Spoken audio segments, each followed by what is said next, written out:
Hello everyone, welcome back to Manassu Kannada vlogs.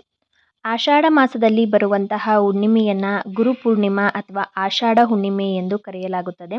ಈ ಬಾರಿ 2026ರಲ್ಲಿ ಈ ಗುರುಪೂರ್ಣಿಮಾ ಯಾವ ದಿನ ಬಂದಿದೆ, ಹುಣ್ಣಿಮೆಯ ತಿಥಿಯು ಯಾವಾಗ ಪ್ರಾರಂಭವಾಗಿ ಯಾವಾಗ ಅಂತ್ಯವಾಗುತ್ತೆ, ಹಾಗೆಯೇ ಯಾವ ಸಮಯದಲ್ಲಿ ಆ ದಿನ ಮನೆಯಲ್ಲಿ ಹುಣ್ಣಿಮೆ ಪೂಜೆಯನ್ನು ಮಾಡಬೇಕು ಅನ್ನುವ ಮಾಹಿತಿಯನ್ನು ತಿಳಿದುಕೊಳ್ಳೋಣ. ಜೊತೆಗೆ ಗುರುಪೂರ್ಣಿಮಾ ದಿನದಂದು ಶುಭ ಫಲಗಳನ್ನು ಪಡೆಯುವುದಕ್ಕಾಗಿ ಯಾವೆಲ್ಲ ಕೆಲಸಗಳನ್ನು ನಾವು ತಪ್ಪದೇ ಮಾಡಬೇಕು ಅನ್ನುವ ಮಾಹಿತಿಯನ್ನು ಕೂಡ ತಿಳಿದುಕೊಳ್ಳೋಣ. ಈ ಗುರುಪೂರ್ಣಿಮಾ ಅಥವಾ ಆಷಾಢ ಪೌರ್ಣಮಿಯ ದಿನಕ್ಕೆ ನಮ್ಮ ಹಿಂದೂ ಧರ್ಮದಲ್ಲಿ ಹಾಗೆಯೇ ಬೌದ್ಧ ಧರ್ಮದಲ್ಲಿ ಜೊತೆಗೆ ಜೈನ ಧರ್ಮದಲ್ಲೂ ಕೂಡ ಅತ್ಯಂತ ಮಹತ್ವವಿದೆ. ಗುರು ವ್ಯಾಸರಾಯರನ್ನ ಸ್ಮರಿಸುವ ದಿನವೇ ಗುರುಪೂರ್ಣಿಮಾ.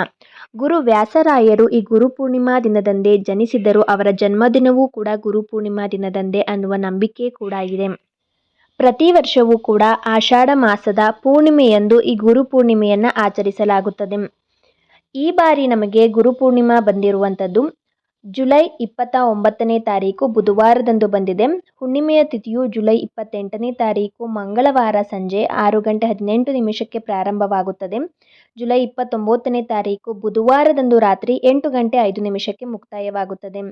ಸೂರ್ಯೋದಯದ ತಿಥಿಯನ್ನು ಗಣನೆಗೆ ತೆಗೆದುಕೊಂಡು ಹಾಗೆಯೇ ಪೂರ್ಣ ಒಂದು ಪ್ರಮಾಣದಲ್ಲಿ ಹುಣ್ಣಿಮೆಯ ತಿಥಿಯು ಜುಲೈ 29 ಬುಧವಾರ ಇರುವುದರಿಂದ ಈ ಬಾರಿ 2026ರಲ್ಲಿ ಜುಲೈ 29ನೇ ತಾರೀಕು ಬುಧವಾರದಂದು ಗುರುಪೂರ್ಣಿಮಾ ಅಥವಾ ಆಷಾಢ ಹುಣ್ಣಿಮೆಯ ಪೂಜೆಯನ್ನು ನಾವು ಮಾಡಬೇಕು. ಗುರುಪೂರ್ಣಿಮಾ ದಿನದಂದು ನೀವು ಯಾರನ್ನ ಗುರುಗಳು ಎಂದು ನಂಬಿರ್ತೀರೋ, ಯಾರನ್ನ ಗುರುಗಳು ಅಂತ ಅಂದ್ಕೊಂಡಿರ್ತೀರೋ ಅವರ ಆರಾಧನೆಯನ್ನು ಮಾಡಬೇಕು.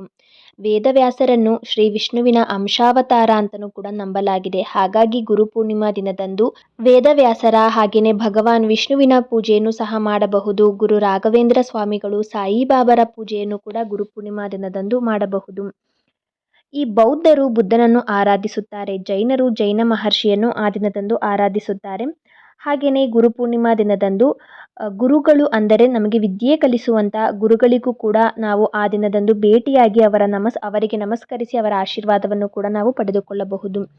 ಇನ್ನು ಹೆಚ್ಚಿನ ಶುಭ ಫಲಗಳನ್ನು ಪಡೆದುಕೊಳ್ಳಲು ಈ ಗುರುಪೂರ್ಣಿಮಾ ದಿನದಂದು ನಾವು ಕೃಷ್ಣನ ಆರಾಧನೆಯನ್ನು ಮಾಡಬೇಕು ಅಂತ ಹೇಳಲಾಗುತ್ತದೆ. ಕೃಷ್ಣನ ಫೋಟೋ ಅಥವಾ ವಿಗ್ರಹ ಇದ್ದರೆ ಅವತ್ತಿನ ದಿನದಂದು ಕೃಷ್ಣನಿಗೆ ಹೂಗಳಿಂದ ಅಲಂಕಾರವನ್ನು ಮಾಡಿ ನೈವೇದ್ಯವನ್ನು ಅರ್ಪಿಸಿ ದೀಪವನ್ನು ಹಚ್ಚಿ ಪೂಜೆಯನ್ನು ಸಲ್ಲಿಸಿ ಹಾಗೆಯೇ ಭಗವದ್ಗೀತೆಯನ್ನು ಕೂಡ ಗುರುಪೂರ್ಣಿಮಾ ದಿನದಂದು ಓದಬೇಕು.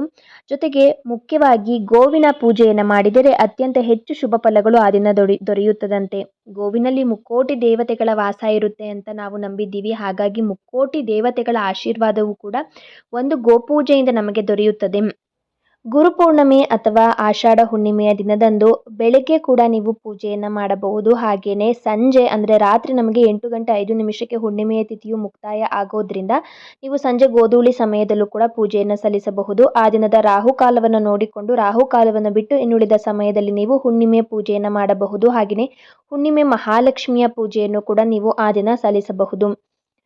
ಬುದ್ಧನಿಗೆ ಜ್ಞಾನೋದಯವಾದ ಬಳಿಕ ಉತ್ತರ ಪ್ರದೇಶದ ಸಾರನಾಥದಲ್ಲಿ ತನ್ನ ಮೊದಲ ಧರ್ಮೋಪದೇಶ ಮಾಡಿದನಂತೆ. ಅದು ಕೂಡ ಈ ಗುರು ಪೌರ್ಣಮಿ ಅಥವಾ ಆಷಾಢ ಪೌರ್ಣಿಮೆಯಂದು ಅನ್ನುವ ನಂಬಿಕೆ ಕೂಡ ಇದೆ. ಹಾಗಾಗಿ ಈ ಹುಣ್ಣಿಮೆಯು ಅತ್ಯಂತ ಮಹತ್ವ ಹಾಗೆಯೇ ಶಕ್ತಿಯುತವಾಗಿದೆ.